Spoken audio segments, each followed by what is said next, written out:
morning เนาะสบายดีมื้อนี้ก็วันอาทิตย์เนาะผู้เดียวเครื่องลงมาซักได้แล้วกันเฮาเซ็นยังมีรายการนึงมื้อนี้ก็สิกินกาแฟครับต้องกินกาแฟก่อนเนาะหลังจากกินกาแฟเราจะสิตัดผมตัดเอาเองมาเบิ่งนำกันว่ามันสิออกมาเป็นจังไดเนาะจังได๋พาไปตัดผมในห้องน้ำเนาะ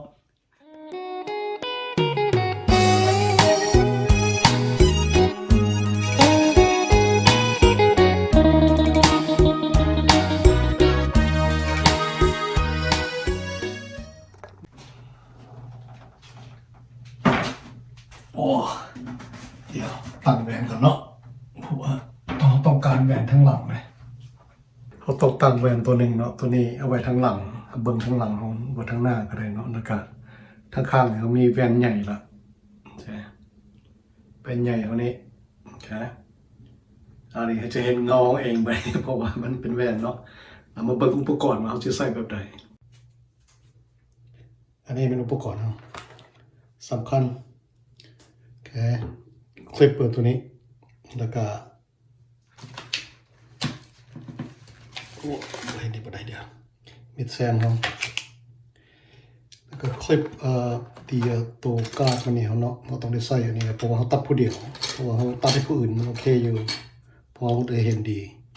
มันมีตัวทั้งซ้ายทั้งขวาทั้งข้างเนาะบางอันนี้number 3สีใส่ number 3แล้วก็ใส่ตัว number 6 number อันขึ้นไปเอาเธอลดน้อยมันดีก่อนที่ว่าเขาออกลายประเดียวแล้วมันเสียเอาคืนบ่ได้มาเบิกกันบ่ได้แล้วอันนี้มีอุปกรณ์เนาะแล้วก็หวีให้อันนึงอันนี้เครื่องก่อนนะ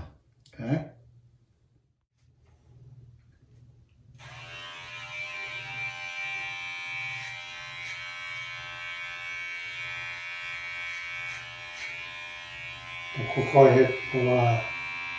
เขาคนเดียวมันยากกันเนาะ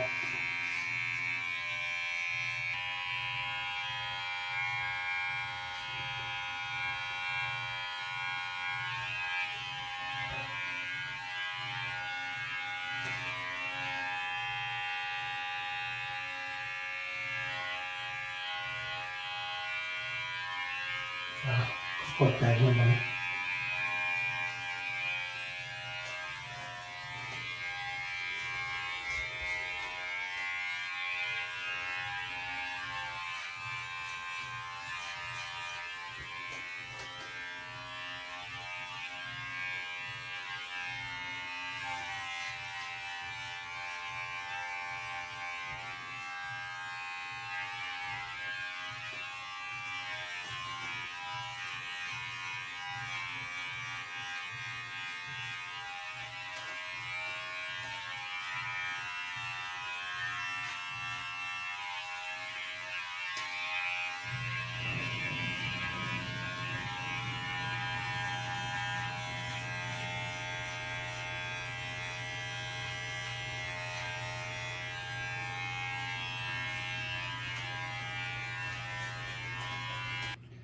วันนี้เอาตัวบนขัว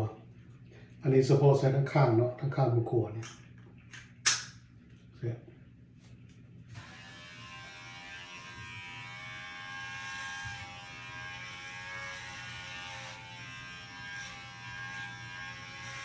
มือตรงเคียงมือ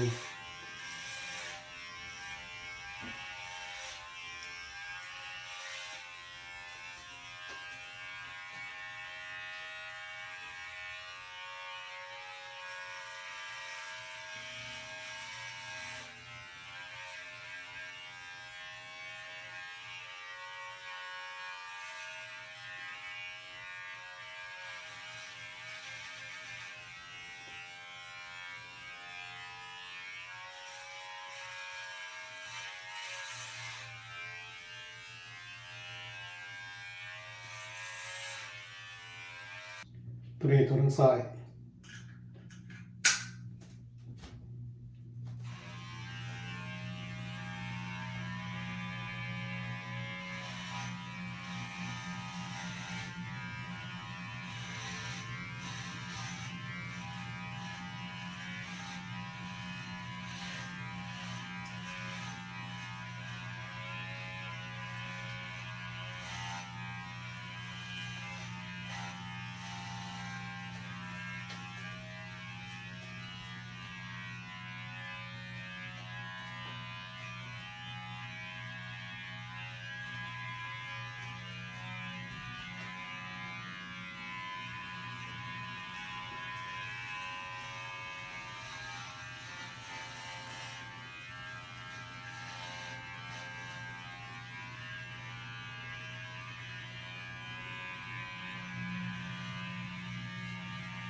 ตัวต่อไปเขาตัวสูงว่าเสด็จตัด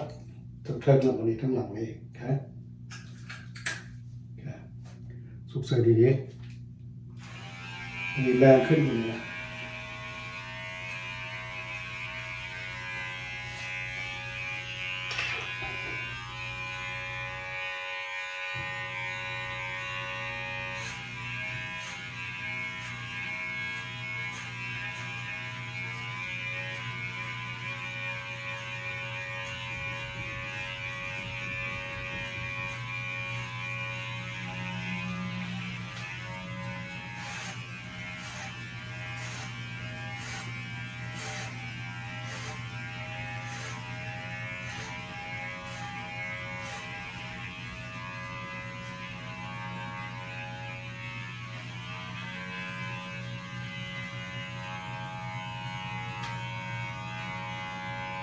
บ่เห็นมือเขาปัง